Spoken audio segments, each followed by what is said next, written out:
Good morning. We are dealing about this chapter, environmental issues. So it is the last chapter in class 12 biology, and this is the most important chapter. This deals about many important areas such as pollution, different type of pollution, its causes, how it affects the organism and its control measures.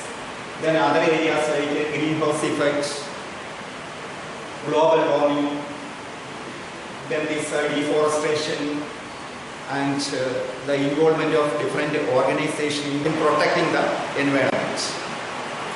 Okay, we know this because this population explosion nowadays, we know when we are noting the last 100 years, the human population increased many times, and as a result there is a great demand for food, water, home, automobiles, electricity and many other commodities.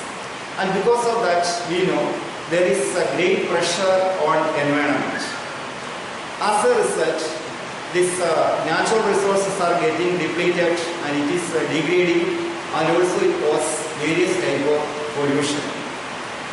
So it is the time we have to restrict this improper utilization of these resources, and we have to check the pollution, everything. Otherwise, we are facing much danger, and there may be, we know we are facing lot of problems like climatic change, new diseases, and all these are because of this improper utilization, pollution, etc. Now, the most important area we are discussing is pollution.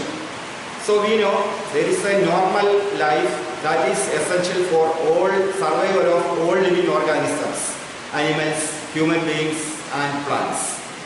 But any change happens which affects adversely, that is pollution. So we can define the pollution as the undesirable change in the physical, chemical and biological character of environment. This includes water, air and soil.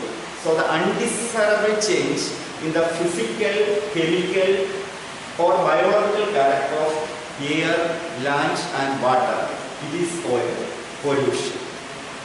And we know the agents which cause the pollutions are called pollutants. Pollutants are the agents which can cause the pollution. So in this you can see there are two types of pollutants, biodegradable and non-biodegradable. All these things you studied in the junior classes. Biodegradable means that can undergo degradation naturally. Okay, for example, this market, livestock waste, sewage, agriculture waste, etc. And non-biodegradable, that is the DDT, DDC, then this polythenes, all these are the plastic, all these things are the non-biodegradable. And in order to protect the environment, Government of India has passed the Environment Act in the 1986. So, Environment Protection Act 1986, that is to protect and improve the quality of our environment, air, land and water. So now we will study the different types of pollution and its causes, effects and control methods. Here the different types of pollution include air pollution, water pollution, solid waste pollution and radioactive waste pollution. Thermal pollution, lot of other things are there. We will study one by one. The first one is air pollution.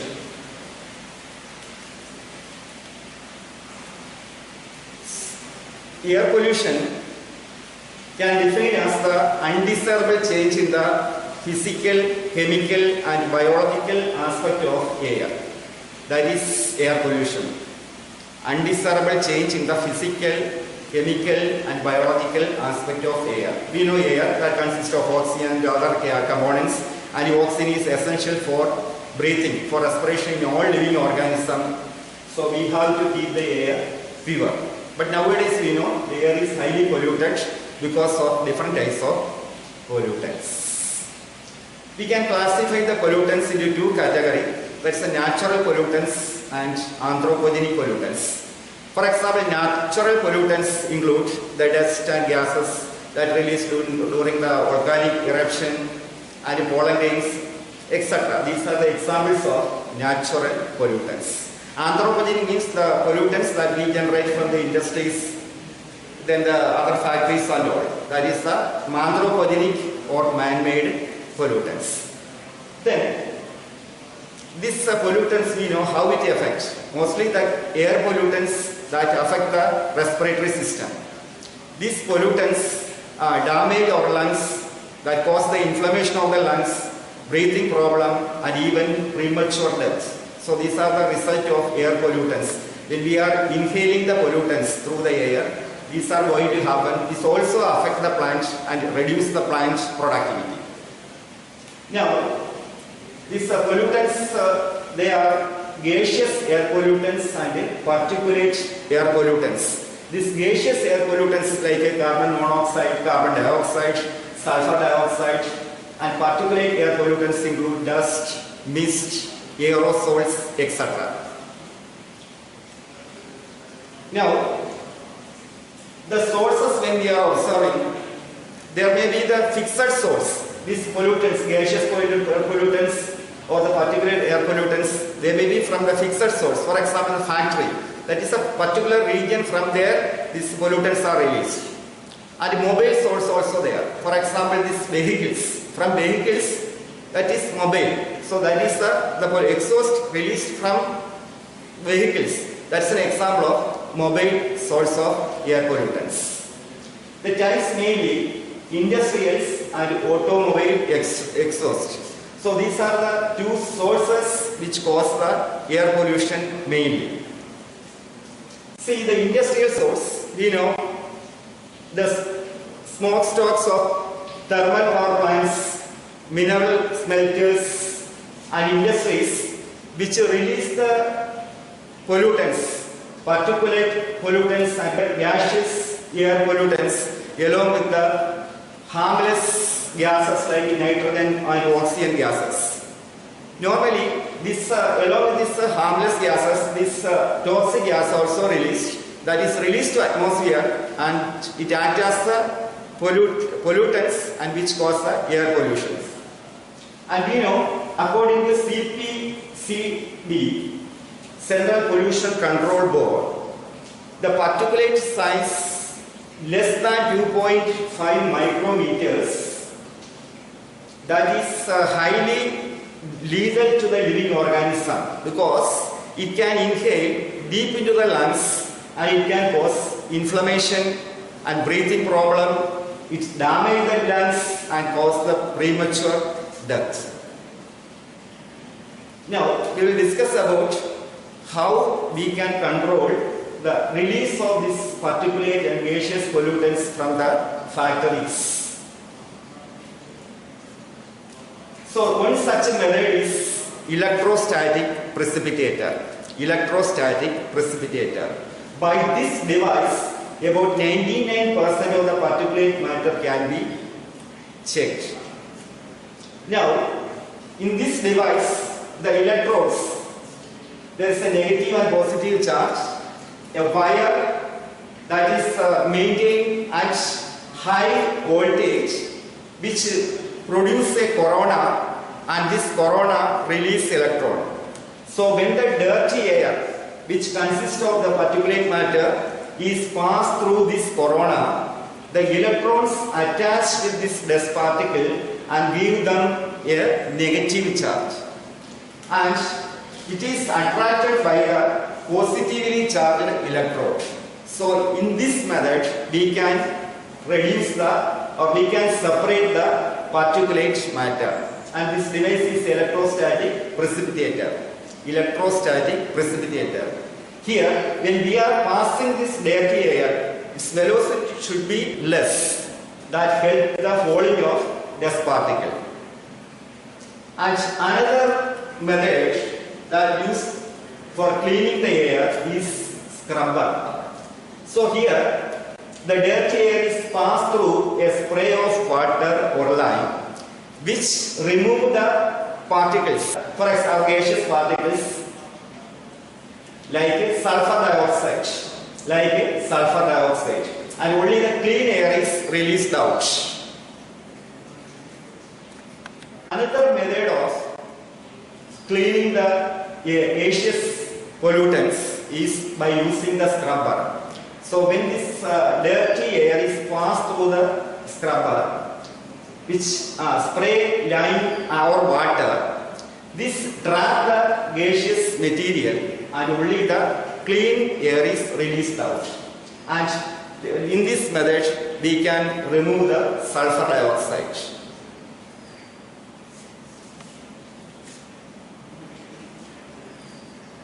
So the next one, as I told you, it is the mobile source, that is the vehicular pollution. So we know the transporting system, the buses, then other automobiles and all, that release the exhaust which is rich in hydrocarbons, sulfur, etc.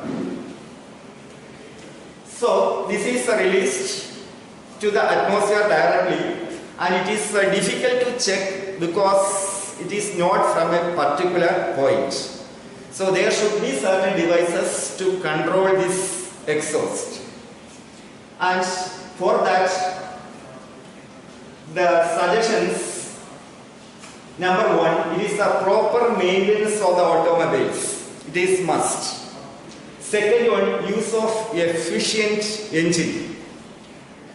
Next one, good quality automobile fuel, particularly CNG. CNG is better.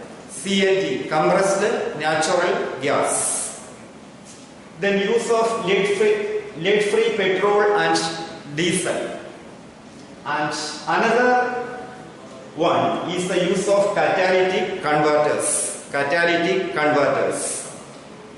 So in the working of catalytic converters, we will see catalytic converters use the expensive metal like platinum, palladium and rhodium. Here, see the working. The catalytic converters that convert unburned hydrocarbon into carbon dioxide and water.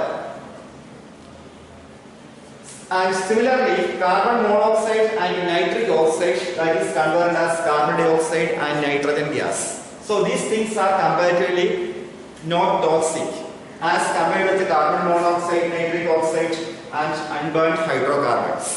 So it is the working of catalytic converters.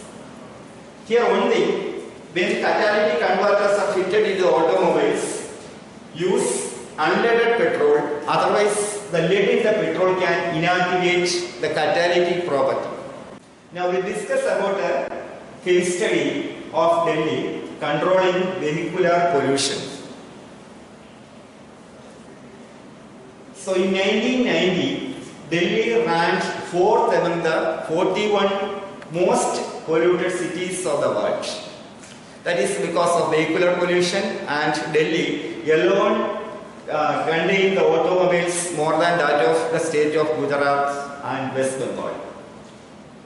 So because of this high level of air pollution, a public interest litigation was filed in Supreme Court, and Supreme Court asked the government of Delhi to take initiative to step down the air pollution, including the switching over of the transport system, particularly buses, to the CNG instead of diesel and petrol.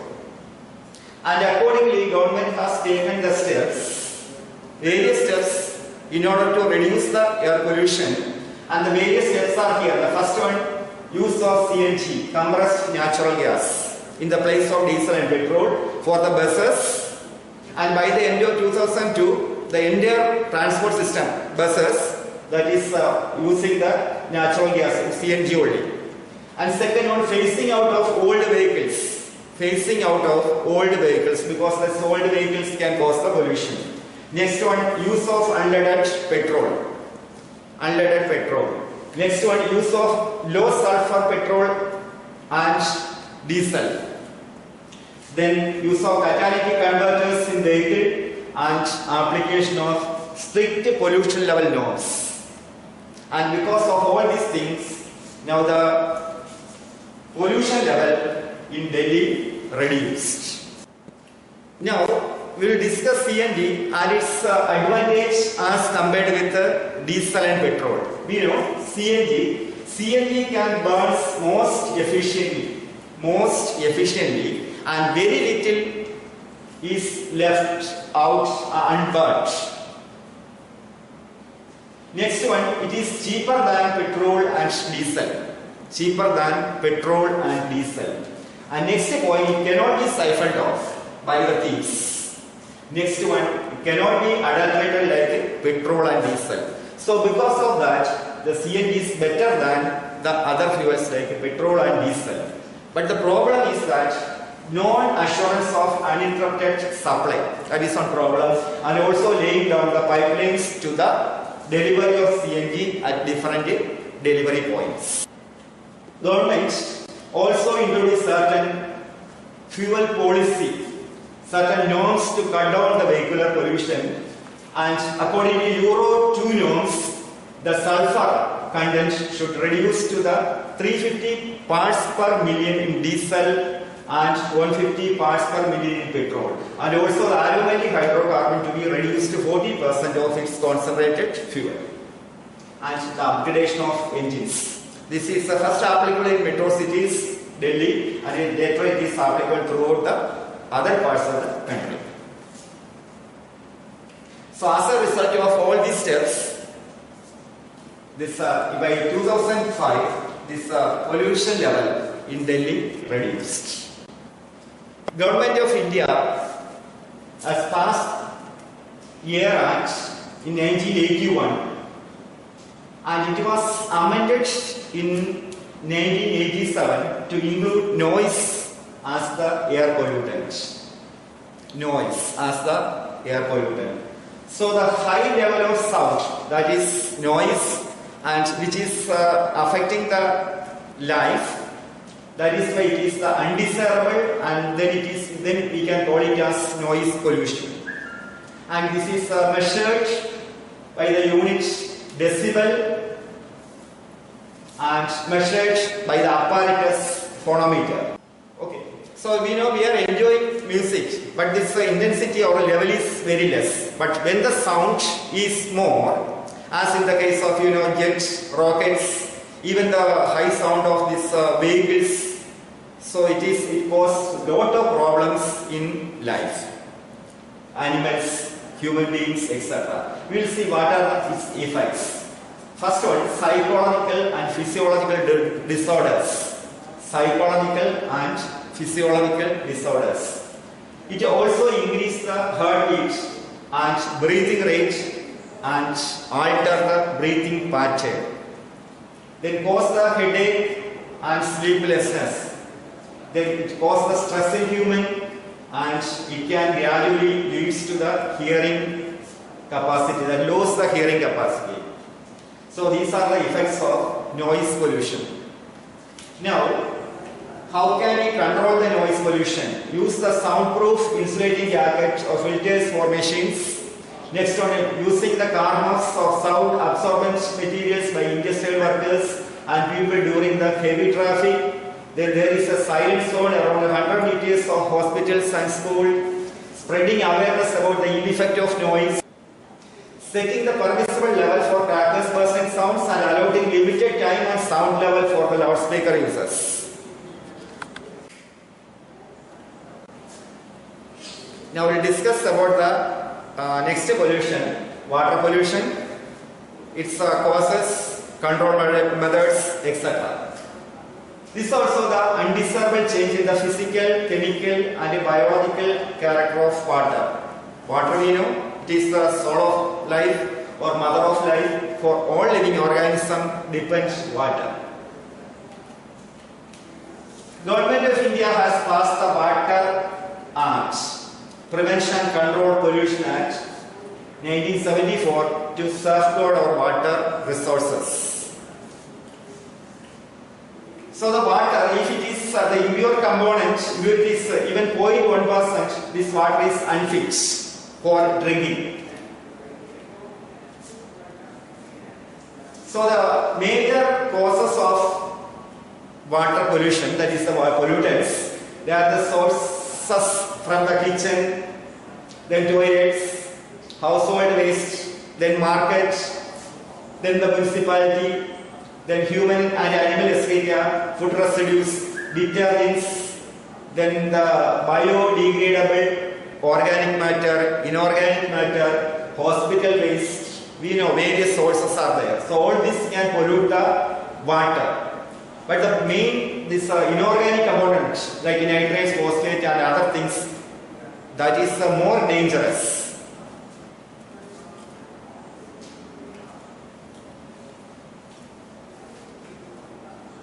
This industrial influence, small scale and large scale industries contribute many non-biodegradable things. These non-biodegradable things that last long periods and that enter in the food chain and that cause the damages and cause lot of health problems. Even the thermal pollution, the deposition, releasing of the hot wastewater, that also a source of pollution, water pollution.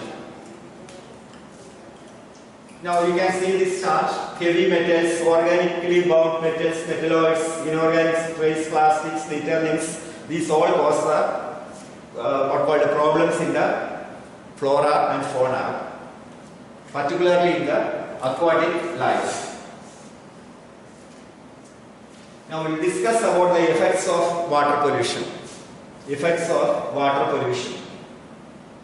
The first one, on aquatic ecosystem. So we know aquatic ecosystem consists of plants, then aquatic animals including fishes and all. When the sewage that is deposited in a particular point in water, there the microorganism what present in the sewage that utilize the oxygen what already dissolved in water. That oxygen is called dissolved oxygen. So in water, dissolved oxygen is there. So in the normal case, the dissolved oxygen is more. When the sewage is added to this water, microorganism, particularly bacteria, that use the dissolved oxygen for the decomposition of sewage. And as a result, now you see, when dissolved oxygen is maximum in a particular point, so you consider the case of a river in a particular point, dissolved oxygen is maximum. When sewage is added, the dissolved oxygen reduces because it is taken by the bacteria, and as a result BOD increases. BOD means biochemical oxygen demand. The term BOD already studied in the previous chapters, and BOD means it is the amount of oxygen required for the oxidation of sewage or organic matter present in 1 liter of water. That is called BOD. That is the BOD, biochemical oxygen demand. So here BOD and DO. DO reducing means BOD is increasing. So what happens? Then this microorganism utilizes this oxygen. So BOD increases, DO decreases. So after complete decomposition of this sewage, the BOD reduces. Then automatically that dissolved oxygen increases. So in the stream we can see at certain points DO is less, BO is more, BOD is more. In some other region it may be reverse. And the next effect is the biological magnification. Biological magnification or biomagnification. Biomagnification. See, it is the increase in the concentration of toxic materials at successive trophic level.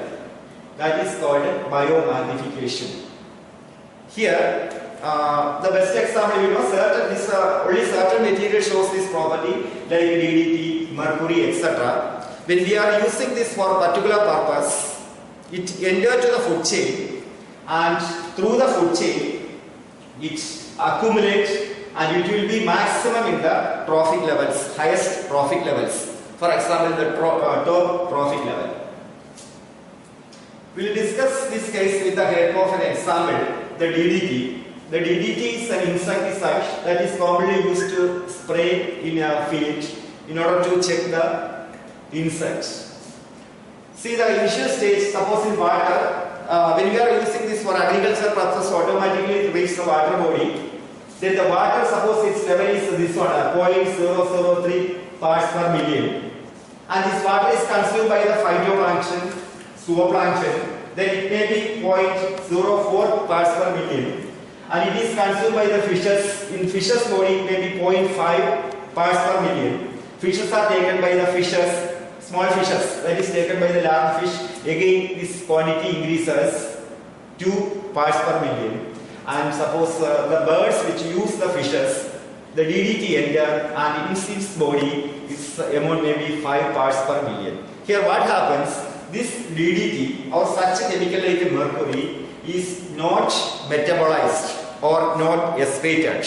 That's remain accumulated in the body, and it is the maximum in the top carnivore. Okay, now in this case, in this case study, suppose it happened in the Lake Victoria, where the bird population alarmingly reduced. When we observed, the reason that the high concentration of the DDT disturbed the calcium metabolism, which result the thinning of eggshells and premature breaking of eggs. That is the reason for the reduction in the bird's population. So the next effect of water pollution is eutrophication, and it can be defined as the natural aging of water bodies by nutrient enrichment. See the runoff water from lands which carry the nutrients, nitrogen, phosphorus and other things, that is added to the water. This nutrients promote the growth of plants and animals in water. Then what happens over centuries, by death and decay, it's this organic material deposits in the water body. Similarly, because of the surface runoff, its depth also reduces. And finally, this depth reduces, that leads to the conversion, that water body converted as a marshy area. We know before that different plant use algae, this what called floating plants, submerged plants, rooted plants, different areas plants are also appeared, and finally a water body converted as a marshy area or land, and this process is what is called eutrophication.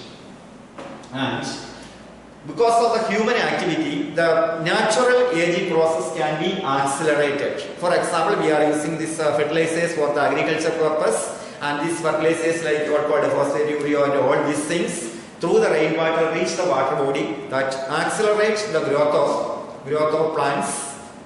This what called plants, which result the mortality of the animals, and its dead bodies by death and decay deposits, which speed up the process of eutrophication, and such a eutrophication is known as cultural or accelerated eutrophication. And another one is the algal bloom. We know the case of clean water, that is somewhat colorless, but when you are observing suppose pond or lake, you can see the color somewhat bluish, green or greenish color. That is because of the excessive growth of planktonic algae. And as a result, the water bodies that is totally filled with this phytoplanktic algae, and that is known as algal bloom. This algal bloom gives a distinct color to the water body and also gives an unpleasant odor. And some algae that produce certain toxic material, and this toxic material is harmful to the other aquatic organism, particularly fishes and all. Now you know this organism, this name already you studied in the other first chapter, and this is you know the most problematic aquatic beach. It's commonly called a terror of Bengal, and its scientific name is Eichhornia crassipus. And it is an exotic plant. It introduced in our country because of its beautiful color and shape of leaf. But what happens? This is become highly invasive, and because of its excessive growth, and nowadays the freshwater body is filled with this plant. Now this is a problematic, and it is blocking the waterways and a cause of eutrophication. It causes the mortality of other aquatic organisms taking much amount of oxygen. That is the terror of Bengal, Eichhornia crassipus, the plant, water hyacinth.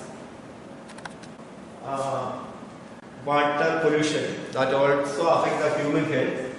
The sewage from the home and hospital that consists of various organic and inorganic components. Along with that consists of numerous pathogens like virus, bacteria, protozoa, worms, etc. So we know this contaminated water that consists of these microorganisms which act as the pathogen and causes many diseases. We know the waterborne diseases like dysentery, jaundice, cholera, typhoid, amoebiasis, etc.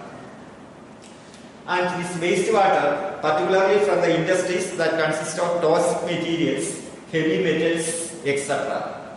And this may cause certain serious diseases. For example, this mercury poisoning causes the Minamata disease, and cadmium poisoning that causes the Itai diseases.